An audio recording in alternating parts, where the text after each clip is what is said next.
사도행전 24번째 시간입니다. 기대치 못한 자들에게 부어진 은혜라는 제목으로 같이 말씀을 나누도록 하겠습니다. 되게 긴 본문인데요. 우리 4절부터 8절까지만 읽도록 하겠습니다. 그 흩어진 사람들이 두루 다니며 복음의 말씀을 전할새 빌립이 사마리아 성에 내려가 그리스도를 백성에게 전파하니 무리가 빌립의 말도 듣고 행하는 표적도 보고 한 마음으로 그가 하는 말을 따르더라. 많은 사람에게 붙었던 더러운 귀신들이 크게 소리를 지르며 나가고 또 많은 중풍병자와 못 걷는 사람이 나으니 그 성에 큰 기쁨이 있더라. 아멘. 우리는 지난주에 이 스데반이 순교당한 것과 사울을 중심으로 교회가 심하게 핍박당했던 일에 대해서 같이 살펴봤습니다. 사실 스데반이 전했던 이 설교의 내용은요, 유대인들도 다 너무나도 잘 아는 구약 성경의 그러한 내용이었죠.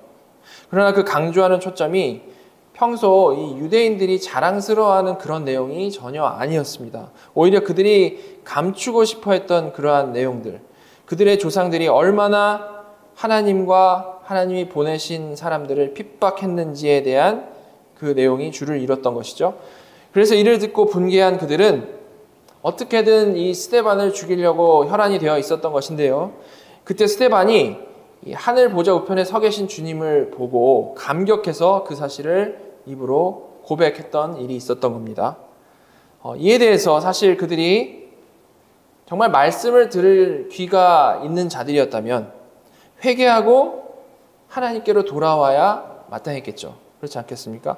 그러나 그들은 오히려 마음이 어떻게 되었다라고 했죠? 갈기갈기 찢기듯이 분노하게 되었다라고 했습니다.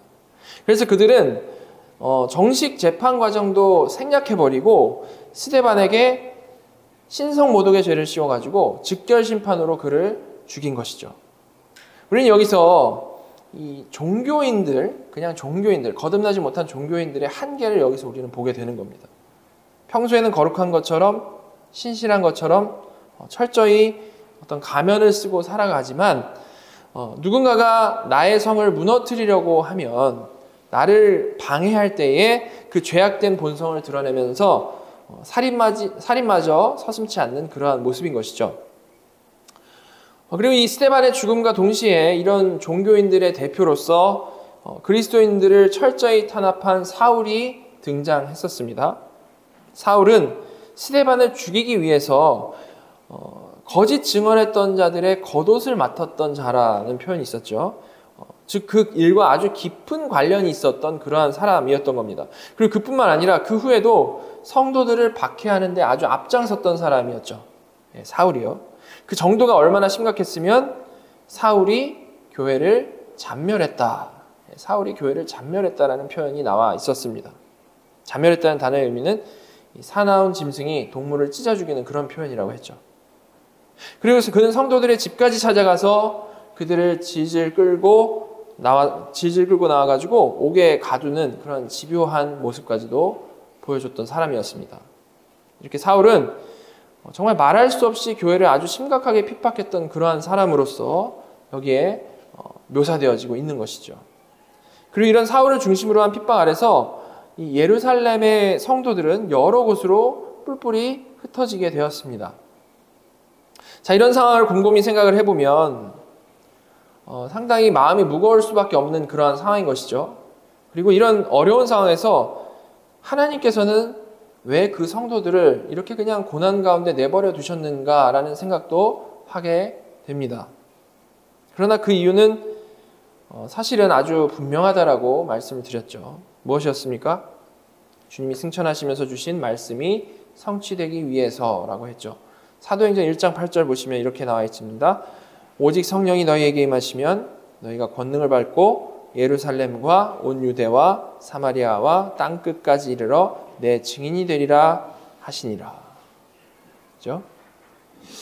주님께서는 이렇게 말씀하시고 하늘로 올라가셨죠. 그런데요, 사도행전에서 우리가 살펴본 데까지, 지금까지 우리가 살펴본 거기까지를 좀 생각을 해보면 이 말씀에서 어디까지가 이루어졌습니까?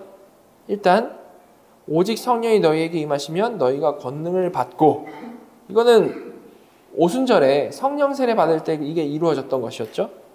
그리고 그 후에 살펴봤던 내용이 예루살렘과 온 유대에서 이제 일어날 일이었는데, 사도들과 직분자들이 중심이 돼서 증인의 사역을 해 나간 그러한 내용이었습니다. 그렇죠? 여기까지 이루어진 겁니다. 예루살렘과 온 유대까지. 그죠? 그럼 이제 뭐가 남았습니까? 사마리아와 땅끝까지 이르러 증인이 되는 내용이 남아있는 것이죠. 바로 이 남은 부분이 이 핍박으로 인하여 여러 성도들이 예루살렘을 떠나서 곳곳으로 흩어진 것에서부터 시작되게 된 것입니다. 겉보기에는 우리 근시안적인 우리 사람의 눈으로는 그 핍박들이 그냥 너무 괴롭기만 하고 너무 막막하기만 한 그런 순간들이었지만, 큰 그림으로 보면 오히려 그를 통해서 그들이 예루살렘을 떠나게 되므로 하나님의 이 구원 역사에서, 구원사에서 증인으로 귀하게 쓰임받는 그런 일들이 그들에게 일어나게 된 것이죠. 자, 오늘 본문의 첫 구절 4절은요, 이에 대해서 아주 분명히 말하면서 시작을 하고 있습니다. 4절 보시면 그 흩어진 사람들이 두루 다니며 복음의 말씀을 전할세, 이렇게 시작을 하고 있죠. 그죠? 이렇게 하나님의 섭리 가운데 핍박 후에 복음 전파가 이어지게 된 건데요. 이 사람들이 두루 다니며 복음을 전한다라는 내용은 이후에 이 11장에 나오는 11장 19절까지 이 내용이 이어지는 겁니다. 사람들이 두루 다니며 복음 전하는 내용이 11장까지 계속해서 이어지는 거죠. 앞으로 한동안 이 흩어진 사람들이 어떻게 복음을 전했는지의 내용이 이어진다는 겁니다. 자, 그 가장 첫 번째가 이제 흩어진 사람들이 복음을 전하는 것의 이 가장 첫 번째 모습이 오늘 본문에서는 이제 빌립의 이야기로 나오는 것이죠. 이 빌립은 누굽니까? 스데반과 같이 세워진 7명의 직분자 그 중에 한 명인 겁니다. 그 빌립에 대한 이야기인 건데요. 빌립이 한 일은 이렇습니다. 5절 보시면 빌립이 사마리아 성에 내려가 그리스도를 백성에게 전파하니. 여기서 빌립도 스데반처럼 복음 전하는 일에 아주 힘썼다라는 것을 우리가 알 수 있죠. 이처럼 우리가 주로 7 집사라고 표현을 해왔지만 사실 빌립 역시 집사의 일보다는 목사의 일을 하고 있는 것을 우리가 볼 수 있습니다. 그죠? 이때는 아직 집사와 장로 역할이 구분되기 전이었기 때문에 이렇게 모든 일들을 하게 되는 거죠. 직분자로서요. 그죠? 자, 그런데 여기서 주목해야 할 중요한 내용은 뭐냐면 빌립이 복음을 전하는데 어디로 가서 전했다라고 하고 나와 있습니까? 사마리아로 가서 전했다라는 것이 아주 중요한 겁니다. 여러분, 사마리아가 어디죠? 주전 722년에 아시리아가 북이스라엘을 점령을 합니다. 그리고 나서 정책적으로 사람들을 이렇게 이주시켜가지고 유대인들과 이방인의 혼혈을 만드는 그런 정책을 씁니다. 그때부터 이 혼혈이 되어버린 이 사마리아인들은요, 유대인들에게 무시당하고 경멸당하게 된 것이었습니다. 그래서 그들은 예루살렘에 있는 성전에도 갈 수가 없었던 거죠. 선민 사상에 꽉 차 있던 유대인들이 혼혈이 된 사람들은 엄청나게 이제 무시하게 된 것이죠. 그래서 그들은 결국 그리심산에 자신들만의 성전을 세웠고요. 믿는 것은 모세오경만을 딱 정경으로 믿으면서 자신들만의 방식으로 신앙생활을 따로 해 나갔던 겁니다. 사마리아인들이요.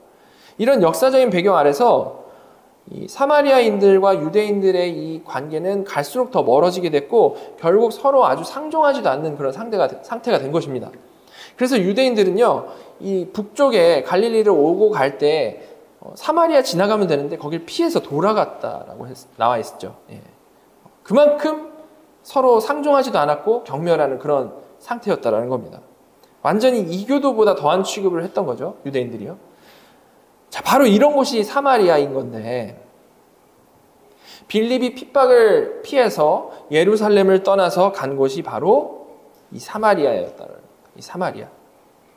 그는 본래 이 상종도 안 하던 사마리아 사람들에게 그리스도를 전했다라는 거죠. 여러분, 우리가 그 당시 예루살렘에 살아가던 유대인의 입장이 되어가지고 조금만 생각을 해보면요.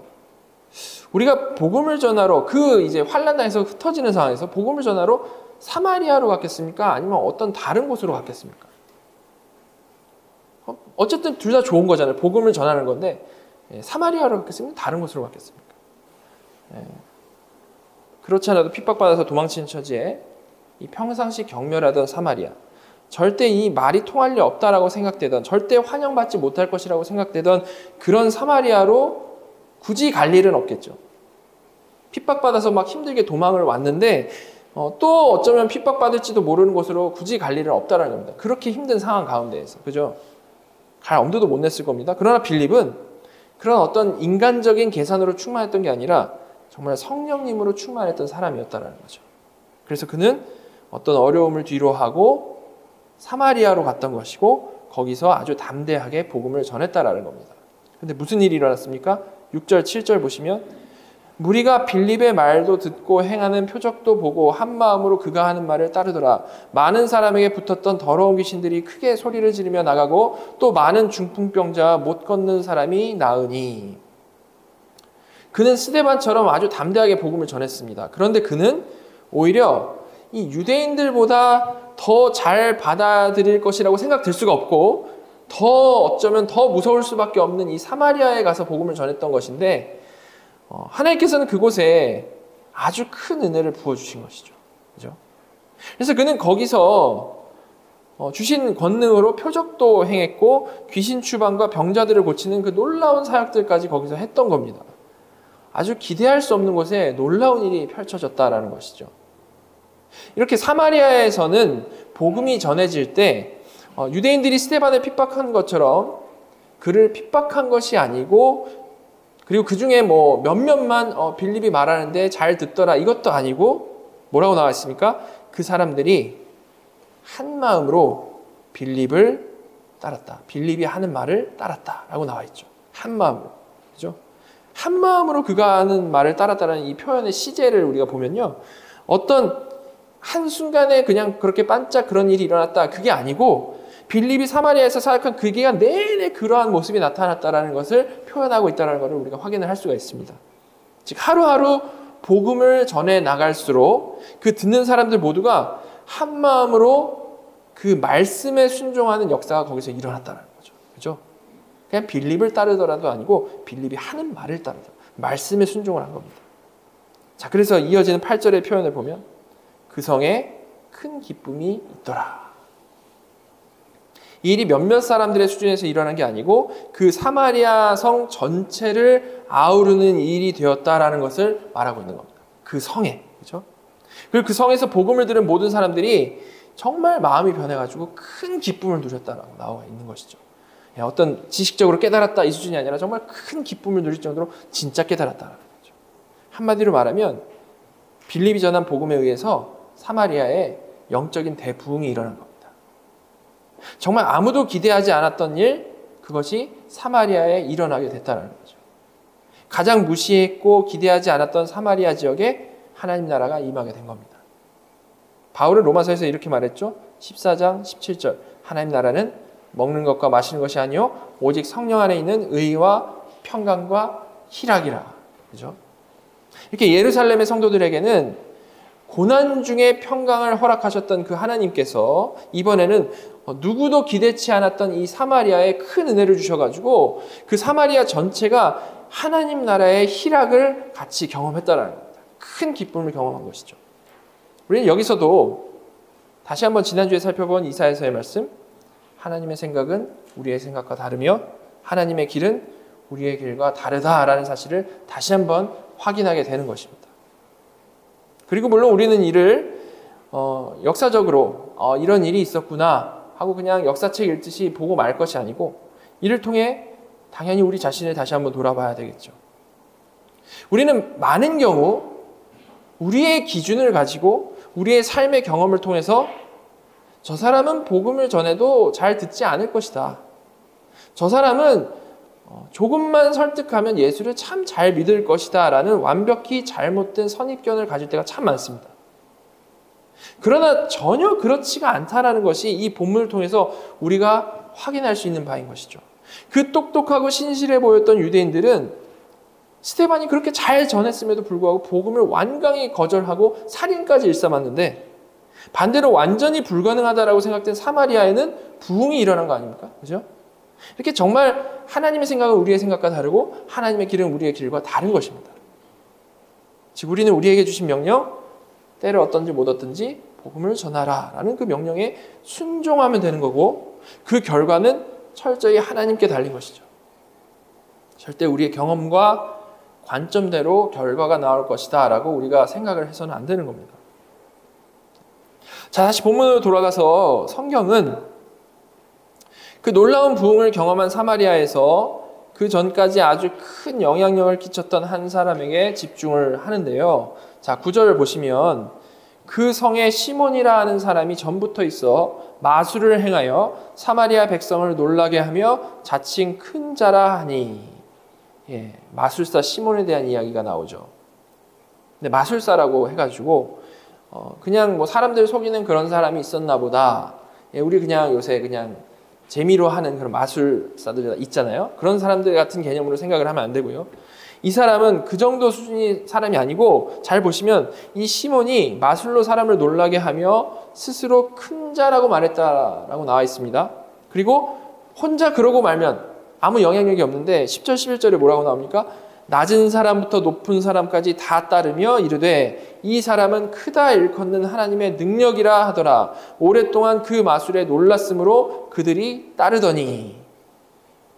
낮은 사람부터 높은 사람까지, 즉 그 지역의 모든 사람들이 다 그를 그렇게 따랐는데 뭐라고 하면서 따랐다라고 합니까? 이 사람은 크다 일컫는 하나님의 능력이라. 이게 무슨 말입니까?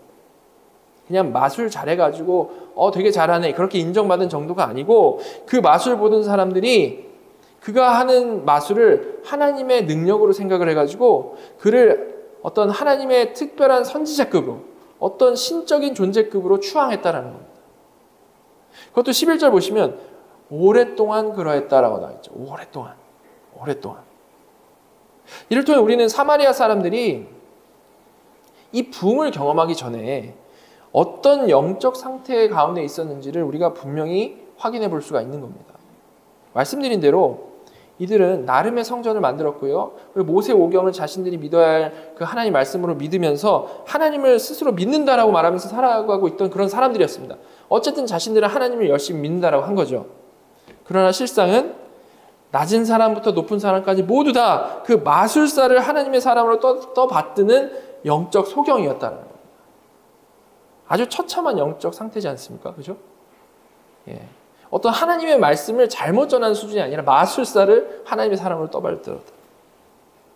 근데 그런 심각한 영적 상태에 있던 사람들에게 예상치 못한 부흥이 일어났다라고 했는데, 이 부흥은 심지어 그 마술사 시몬과 그를 따르던 그를 바로 옆에서 따르던 그 추종자들까지 변화시켰다라고 지금 나와 있는 겁니다. 12, 13절 보시면 빌립이 하나님 나라와 및 예수 그리스도의 이름에 관하여 전도함을 그들이 믿고 남녀가 다 세례를 받으니 시몬도 믿고 세례를 받은 후에 전심으로 빌립을 따라다니며 그 나타나는 표적과 큰 능력을 보고 놀라니라. 그렇게 시몬을 추앙하던 우상 숭배자들까지도 사마리아에 일어난 그 부흥 가운데 예수 그리스도를 믿고 세례를 받은 거죠. 그죠? 그리고 그렇게 시몬을 따르던 사람들뿐만이 아니고 그 마술사 시몬 역시, 그 당사자 역시 믿고 세례를 받았으며 전심으로 빌립을 따라다녔다라고 나와 있습니다. 그리고 표적과 큰 능력을 보고 정말로 놀라워했다라고 말씀을 하고 있죠. 그는 이전까지 사람들을 마술로 속이기 위해서 정말 깊이 노력하고 연구했던 그런 사람이었을 것이기 때문에 그런 쪽으로 고민해온 사람인 만큼 진짜 기적들이, 이건 정말 속일 수 없는 진짜 기적들이 눈앞에 나타나니까 그 누구보다도 더 놀랄 수밖에 없는 겁니다. 그죠? 이거는 뭐 절대 속이는 것이 아니다라는 것을 단번에 알아봤겠죠. 그죠? 이렇게 사마리아에 임한 부흥은요, 심지어 이 마술사 시몬도, 그리고 그를 따르던 수많은 사람들까지도 믿고 세례받게 했다는 겁니다. 이게 바로 소경을 눈뜨게 하시는 하나님의 능력이죠. 자, 이렇게 누가는 빌립의 전도를 통해서 사마리아에 부흥이 있었고, 그 하나님의 은혜는 심지어 가장 불가능해 보이는 그 시몬에게까지 미쳐서 시몬이 믿고 세례받았고 전심으로 빌립을 따라다녔다는 것을 명시하고 있습니다. 자, 그리고 나서 이런 사마리아에 일어난 놀라운 일에 대해서 예루살렘에 있던 사도들이 어떻게 반응을 했는지가 나오고 있는데, 14절 보시면 예루살렘에 있는 사도들이 사마리아도 하나님의 말씀을 받았다함을 듣고 베드로와 요한을 보내매. 여러분, 유대인들은 사마리아 사람들과 정말 전혀 상종을 안 했다라고 했죠. 이방인들보다 더 부정하게 여기면서 경멸했습니다. 그런데 그런 사마리아가 하나님의 말씀을 받았다, 부흥이 일어났다라는 이 소식을 예루살렘에 있었던 그 사도들이 딱 들은 겁니다. 자, 그럼 여러분, 그들에게 가장 먼저 드는 생각이 뭐였을까요? 사도들이 그 소식을 딱 들었어요. 어떤 생각이 들었겠습니까? 이거 진짠가? 정말 믿을만하지 않은 저 사마리아인들이 또 거짓말하는 거 아닌가? 이거 뭔가 문제 있는 거 아닌가? 이런 생각 하지 않았겠습니까? 당연히. 그죠? 뭔가 미심쩍을 수밖에 없는 겁니다. 지금처럼 뭐 전화해서 물어볼 수도 없는 거고, 그죠? 소문을 들었는데 그런 일들이 있다라고 하니까 얼마나 이게 좀 미심쩍을 수밖에 없습니까? 특히 지금 예루살렘은 너무 어려운 핍박 가운데 있었기 때문에 그런 스트레스 가운데 더욱 저기서 또 왜 저런 일이 이럴 수도 있는 거지 않습니까? 그죠? 자, 그래서 실제로 가서 보고 판단하기 위해 이제 두 명의 대표가 사마리아로 떠난 겁니다. 보시면 베드로와 요한이 사마리아로 갔다라고 나오는데요. 여러분, 이 중 요한 원래 무슨 전력이 있죠? 주님이 사마리아 마을에 들어가셨다가 거절당했을 때 야고보와 요한이 뭐라고 말했는지 기억나십니까? 누가복음에 나와 있는데 9장 54절 55절 보시면 제자 야고보와 요한이 이를 보고 이르되 주여 우리가 불을 명하여 하늘로부터 내려 저들을 멸하라 하기를 원하시나이까? 예수께서 돌아보시며 꾸짖으시고, 야고보와 요한이 사마리아를 불태워버리자라고 주님께 말했다가 혼난 적이 있죠.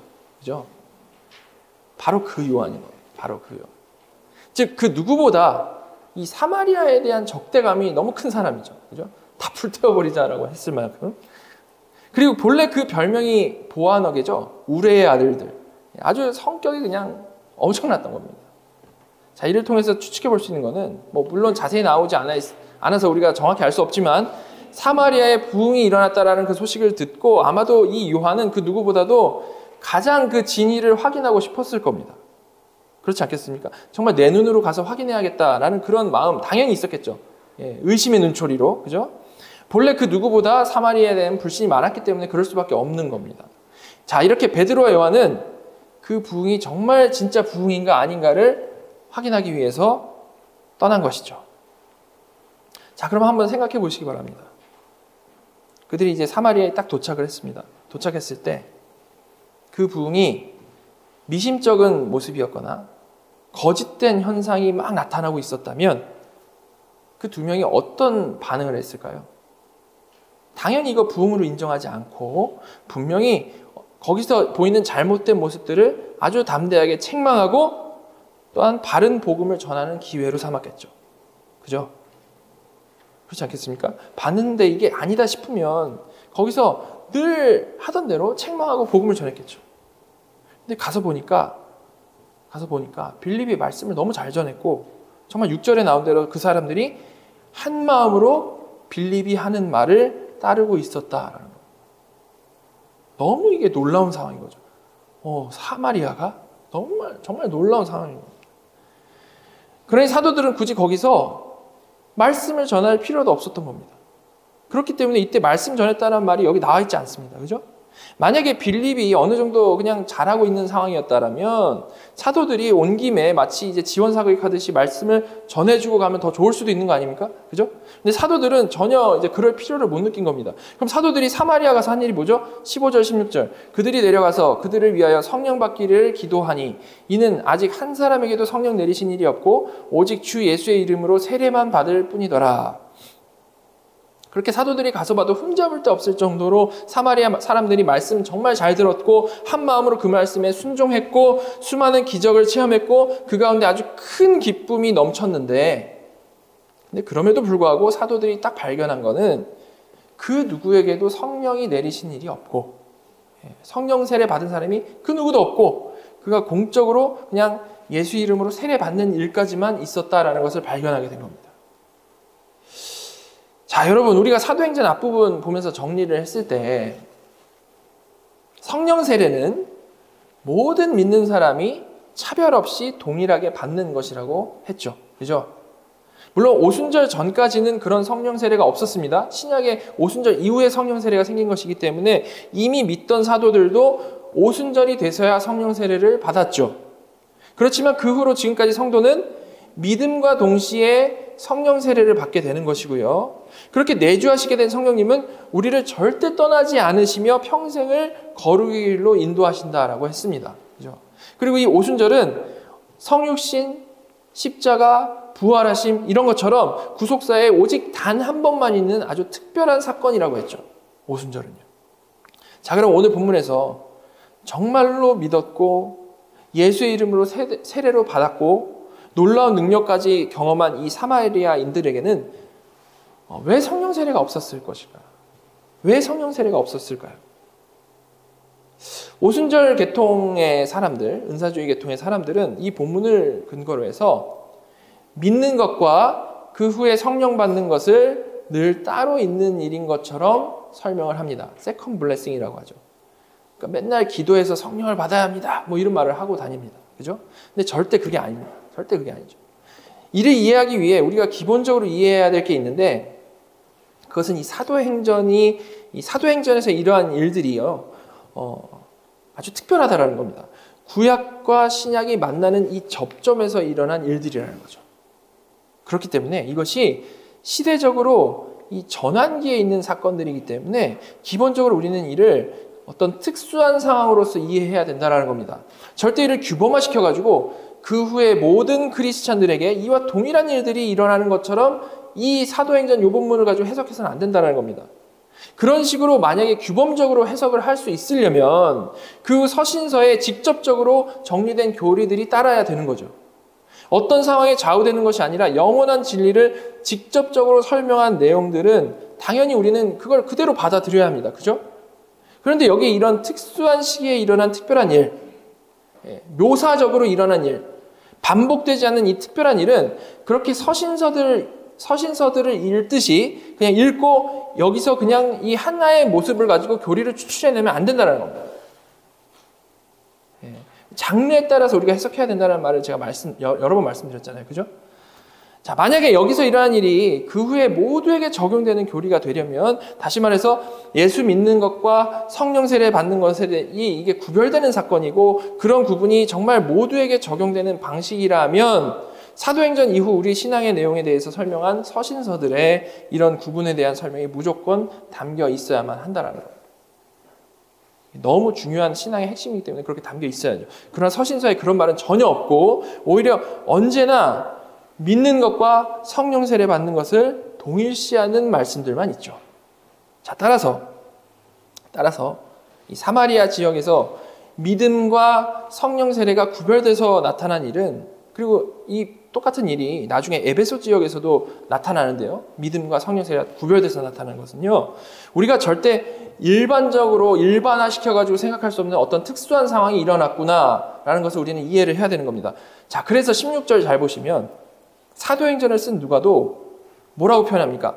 아직 한 사람에게도 성령 내리신 일이 없고 라고 표현을 해서 이 아직이라는 표현을 사용해서 이런 성령 세례가 지연된 것이 일반적이지 않다라는 것을 표현을 하고 있는 거죠.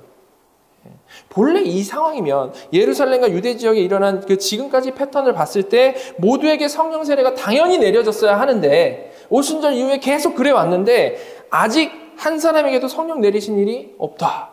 이상하네. 이렇게 되는 거죠.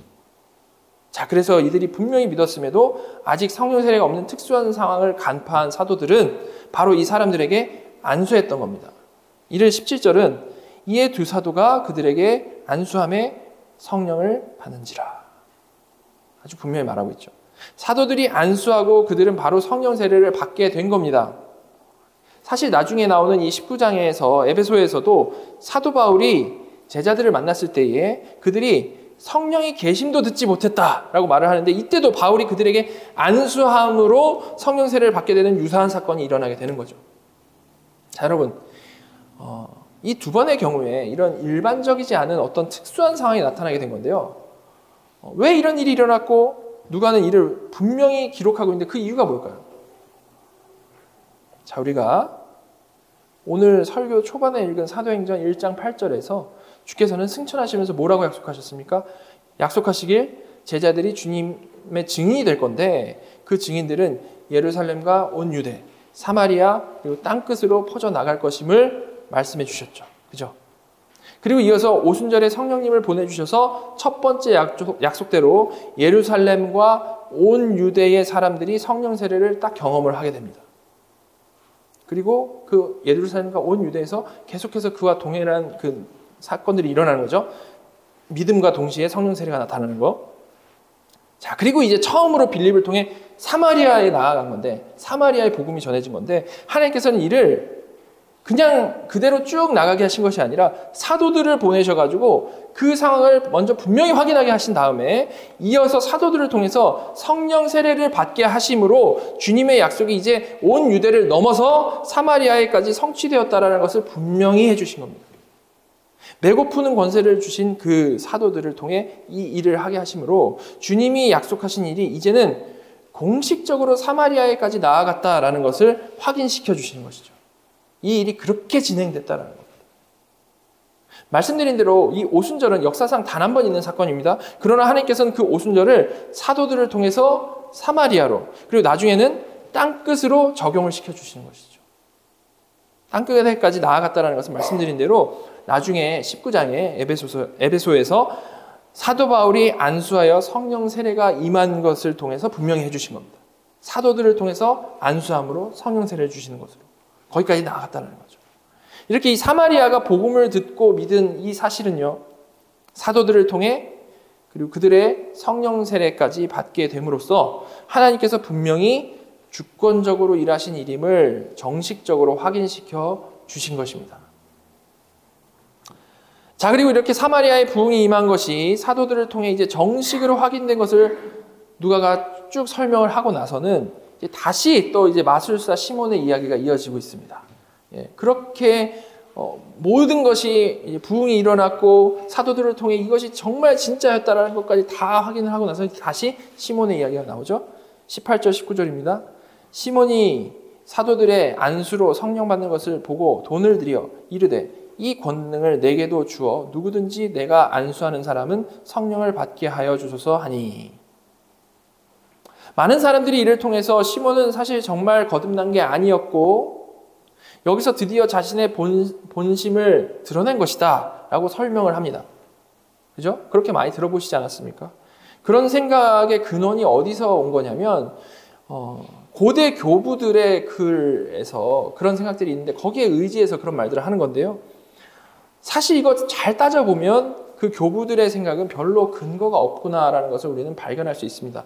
교부들은요, 주로 그러니까 교부라고 하면 이 사건보다 한 100년, 200년 살던 사람들입니다. 후에 살던 사람들. 이 시몬을 교부들은 영지주의의 시초라고 말을 하고요. 그가 거듭나지 않았음을 이 시초기 때문에 너무 당연시합니다. 사실 시몬이 살던 당시에는 근데요, 아직 영지주의가 없었습니다. 이게 사실이죠. 그러니까 100년, 200년 후의 사람들이 시몬을 영지주의의 시초라고 했는데 사실 그때 시몬의 당시에는 영지주의가 없었다는 겁니다. 그리고 이 사도행전의 사건 이후에 시몬에 대한 정확한 기록도 사실은 남아있지가 않아요. 근데 성경이 그를 마술사라고 묘사한 그 기록 때문에 그리고 그 후에 행적이 어떻게 됐는지가 나와있지 않기 때문에 이 세기에 이 영지주의 이단들로 막 고생하던 이 교부들이요, 그를 그렇게 영지주의 시초로 연결해가지고 추측을 했던 것입니다.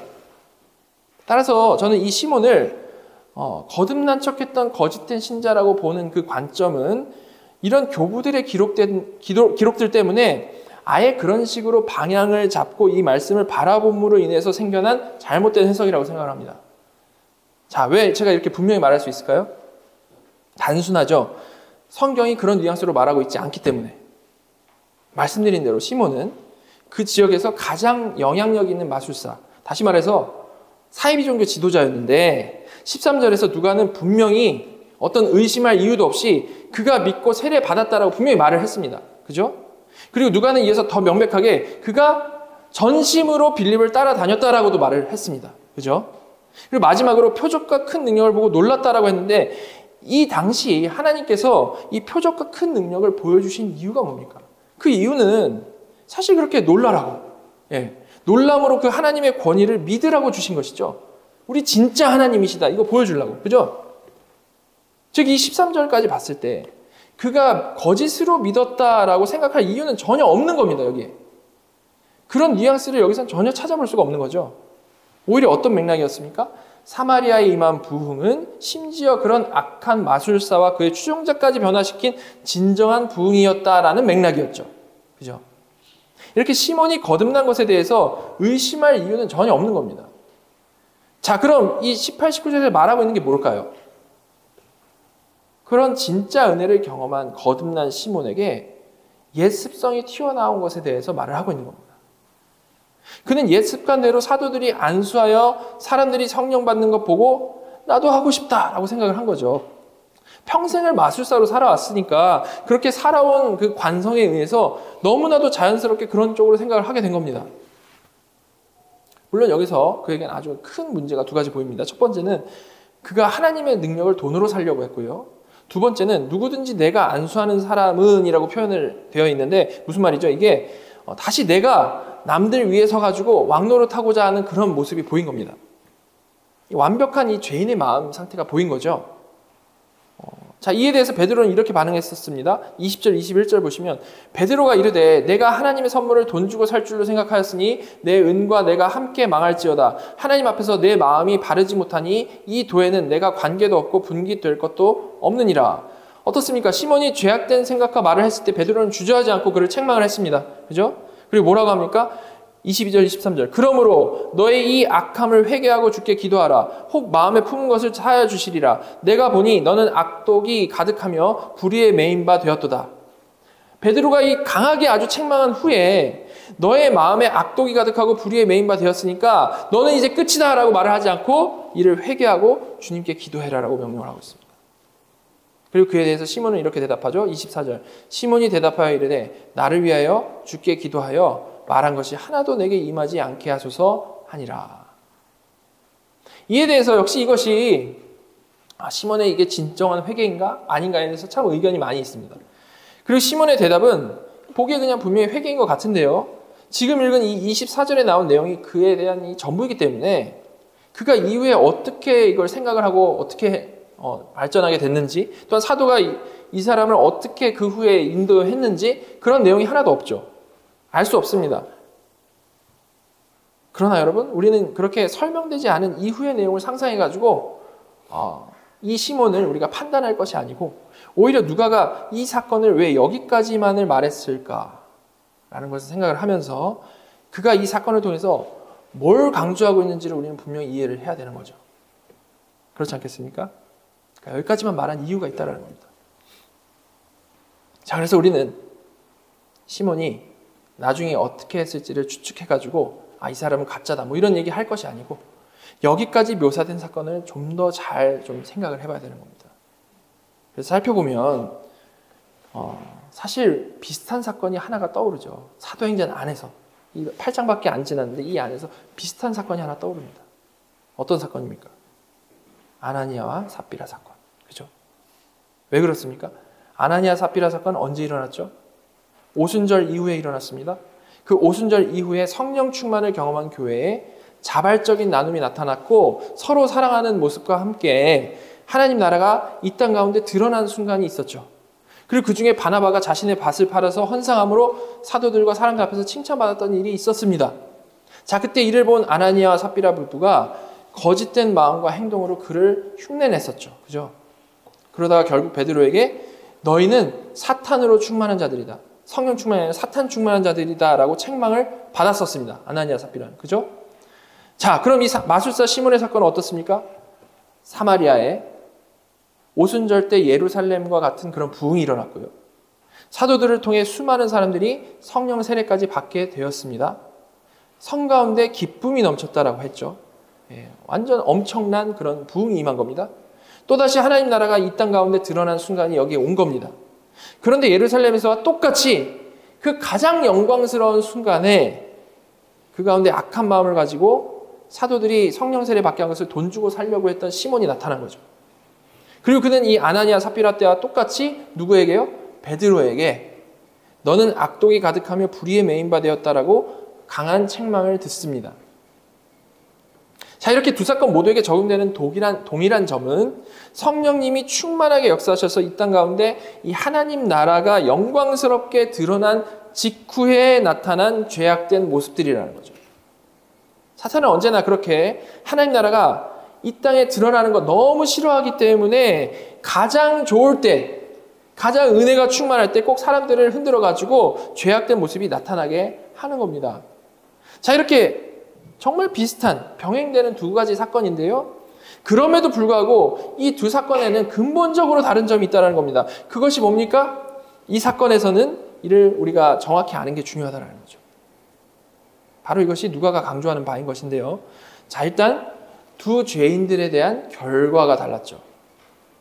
아나니아 삽비라는 베드로로부터 책망받고 바로 죽임을 당했습니다. 그런데 시몬은 베드로로부터 책망받고 거기서 끝난 게 아니라 그 악함을 회개하고 기도하라라는 명령을 받았습니다. 시몬에게는 회개할 기회가 있었다라는 겁니다. 똑같이 교회가 하나님 나라를 온전히 드러내는 영광스러운 그 순간을 혼탁하게 하는 그 죄악을 보였던 것이고요. 이 죄악을 다룬 사람도 똑같이 사도 베드로였는데 결과는 완전히 달랐던 거죠. 여러분, 그 이유가 뭘까요? 베드로가 그냥 그때그때 그냥 기분 내키는 대로 다르게 행한 겁니까? 저 사람들은 미워하고 이 사람은 좋아해서 그런 겁니까? 그런 게 아니겠죠. 그 이유는 바로 거듭남의 차이인 겁니다.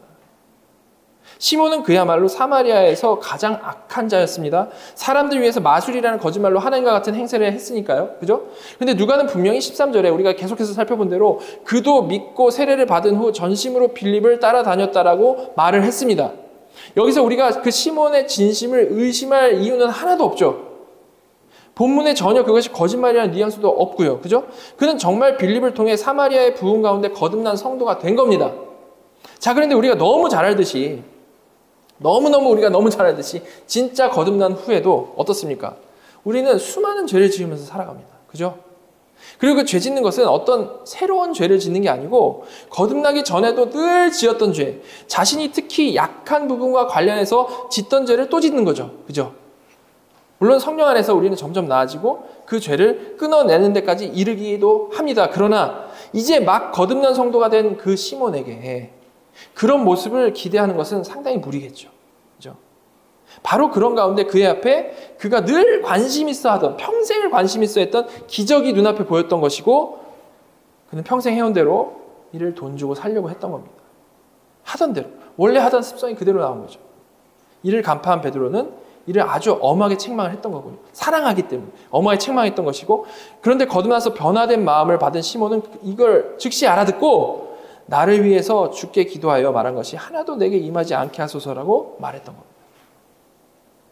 이는 전혀 거듭남이나 성령 세례 받았다라는 기록이 없는, 오히려 사탄이 충만했다라고 평가된 아나니아 삽비라와 또 스데반을 대적했던 거듭나지 않은 종교인들과는 전혀 다른 반응인 거죠.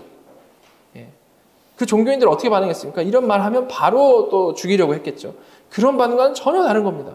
회개를 했다라는 거죠. 물론 그 후에도 이 시몬이 또 똑같이 죄를 지었을 수도 있을 겁니다. 우리들처럼 말이죠. 그죠? 우리 회개하고 나서 또 그러지 않습니까?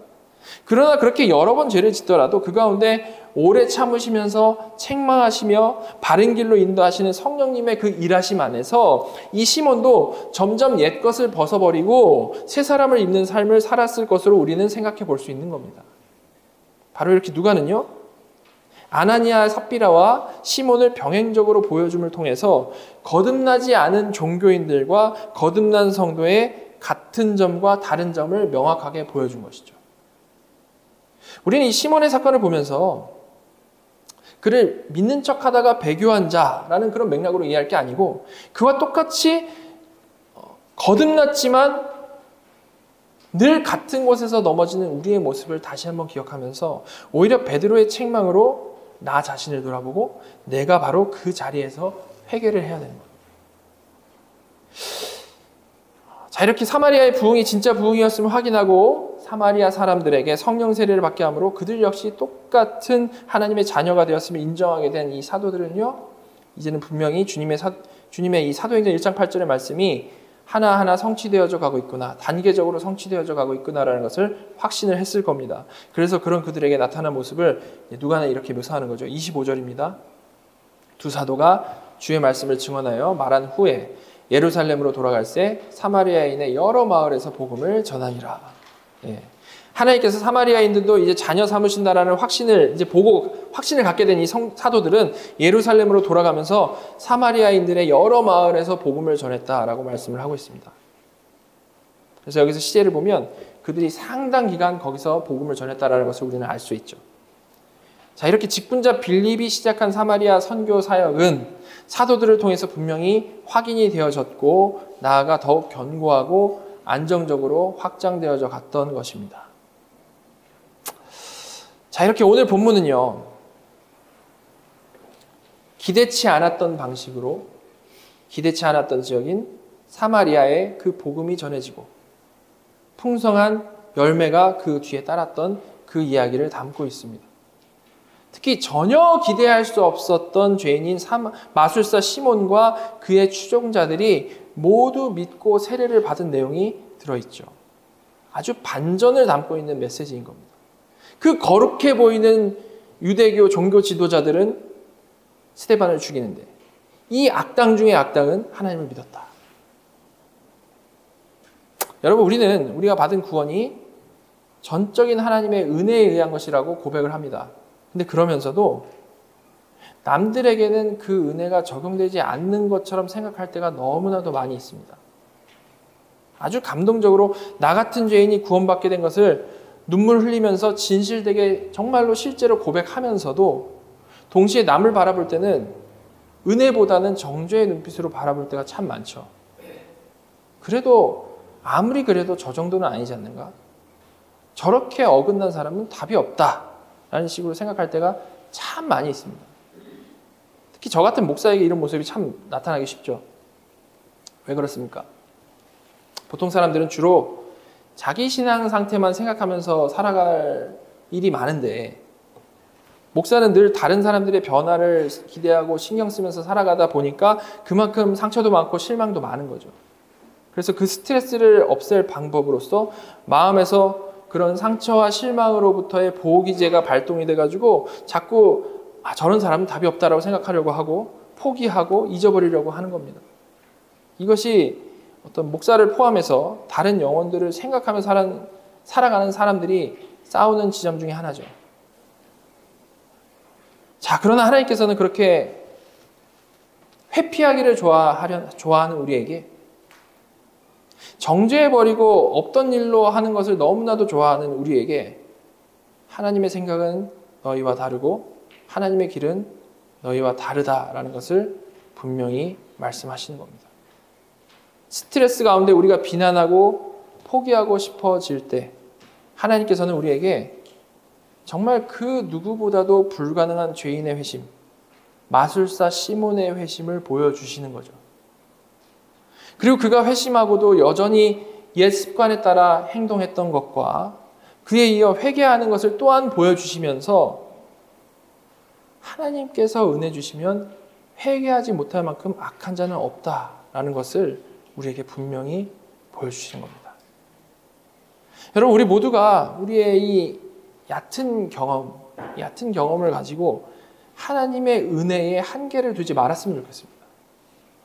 하나님께서는 교회를 잔멸하려던 그 사울을 변화시키셔가지고 사도 바울로 사용하시는 하나님이시다라는 것을 잊지 말았으면 좋겠습니다.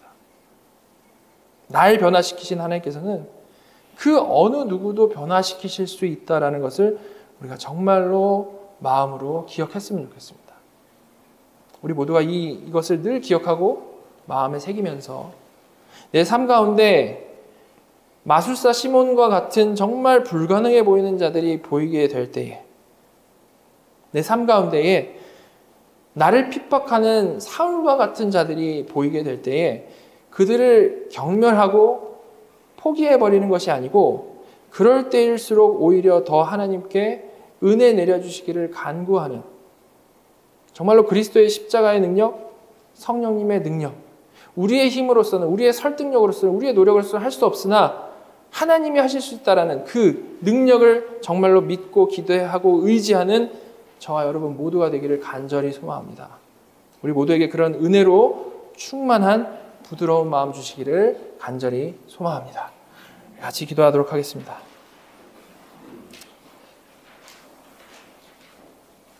기대치 못한 사마리아에 큰 은혜를 주셨고 가장 불가능한 죄인인 시몬에게 은혜를 주셨던 하나님, 지금 저희에게도 은혜 내려주시기를 간절히 기도합니다. 거듭났다라고 하지만 강팍한 마음에 남을 정죄하기를 그치지 못하는 우리의 마음에 은혜 내려주시고, 또한 자신의 잣대로 평가하여 하나님이 포기하지 않으신 심령을 포기하고 회피하고 기도하지 않는 교만한 마음에 은혜 내려주시옵소서. 하나님, 이런 정말 사랑이 없는 저희 마음에 하나님의 사랑을 회복시켜 주셔서 적극적으로 형제자매를 바른 길로 인도하는 그 어려운 길을, 어렵지만 복된 길을 최선을 다해 가게 하여 주시옵소서. 그래서 그렇게 성령님께 간절히 기도하며 나아갈 때에 그 가운데 진정한 회개가 있게 하여 주시고 용서가 있게 하여 주시고 서로 사랑하는 진정한 회복이 있는 귀하고 복된 하나님의 교회 되도록 저희에게 풍성한 은혜 내려 주시옵소서. 하나님, 이 시간에 주님이 제정하신 성찬을 나눕니다. 죄로 인해 분열된 저희 마음에 그리스도의 사랑을 더 깊이 깨닫는 은혜 주셔서 성령 안에서 진정으로 하나 되는 은혜의 시간 되기를 간절히 원하오니 저희 각자의 심령에 큰 은혜 내려 주시옵소서. 지금 우리의 예배를 받으시고 언제나 우리를 다스리시는 우리 구주 예수 그리스도의 이름으로 감사하며 기도드렸습니다.